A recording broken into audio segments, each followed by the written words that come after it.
বন্ধুরা এসে গেছি রান্নাঘর, দেখতেই পাচ্ছ ডাল কিন্তু সিদ্ধ হতে দিয়েছি।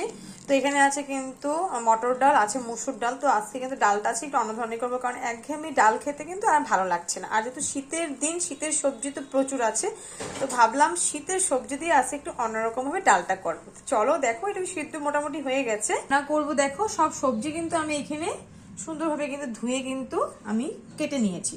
তো প্রথমে দেখাবো, দেখো মটরশুঁটি কিন্তু ডালে দিতে খুব ভালো লাগে, খেতে কিন্তু খুব দারুণ লাগে ভেজ ডালে। তো ভাবলাম আজকে আমি মটর ডাল দিয়ে করবো, এমনি না হলে কিন্তু আমি মুগ ডাল বা মুসুর ডাল এমনিই করি, কিন্তু আজকে মটর ডালটা ভিজে রেখেছিলাম। তো ভাবলাম আজকে একটু মটর ডালটা একটু দেই।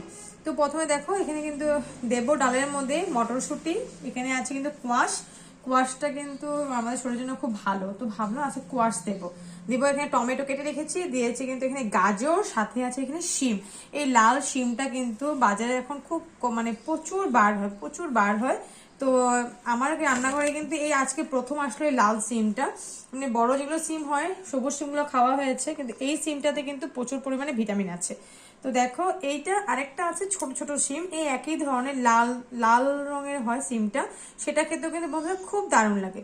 তো বলো কে কে ভালোবাসে এইভাবে সমস্ত ভেজিটেবল দিয়ে কিন্তু ডাল খেতে পছন্দ করে, জানাতে কিন্তু একদম ভুলো না। তো আজকে কিন্তু আমার লাঞ্চের টেবিলে থাকবে কিন্তু ভেজ ডাল, সব সবজি মিলিয়ে ভেজ ডাল, আর সাথে কিন্তু 1 চামচ ঘি, আর দিব কিন্তু ডালের মধ্যে 1 চামচ ঘি, আর দেব কি ধনিয়া পাতা। চটপট করে চলো রান্নাটা করে নিই।